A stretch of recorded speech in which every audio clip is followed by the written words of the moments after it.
I've been reading these articles recently about UCLA and their high-powered offense and how these young players all kind of hang out together and they finish each other's sentences, and coach runs tape of the plays where there's a 7-second possession on offense, then a 3-second possession on offense.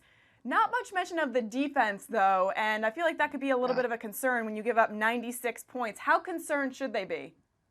Well, I think that is a concern. I think you're starting to get into the grinder of the Pac-12 season. And when you've got four guys averaging 30 or more minutes a game, and you look at a guy like Lonzo Ball, who played 37 minutes in that game against Arizona, you start to get a little bit concerned about fatigue down the stretch when things get tough in the Pac-12.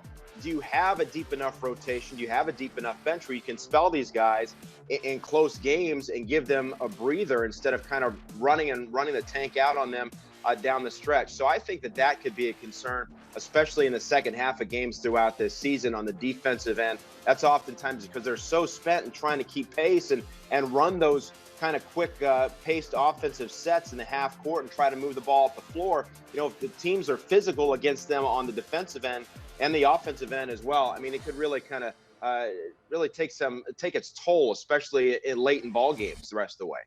Well, Ray, you know how we like to do things here on 120 Sports. We have something called $100 bet. So I'm going to give you $100, and you have to put it on one team in the Pac-12 to win it this season. Which team would that be?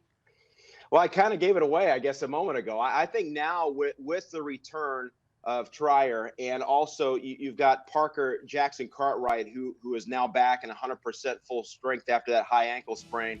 Again, this is a team at full power with a coach like Sean Miller, who goes through his share of dress shirts, as we well know. We're looking forward to that, I'm sure, in the NCAA tournament to make it fun. But now that this team has the full accompaniment of players, as they're going to have now for the rest of this season, I think it's going to be Arizona's conference to win this year. I think also the schedule is very favorable for them. You can make the counter argument that Oregon, certainly a team that UCLA still has to play. The Ducks have to play them as well. Oregon, the top shooting team in the conference, arguably the best defensive team as well. They still have to play Utah twice and Colorado twice, and the LA teams as well, including UCLA, and they have a home game against Arizona. So it's not so much what Oregon doesn't have or does not do. I think the schedule plays into the fact when you're talking about laying down a C note here on a team. I'm going to stick with Arizona, all things considered.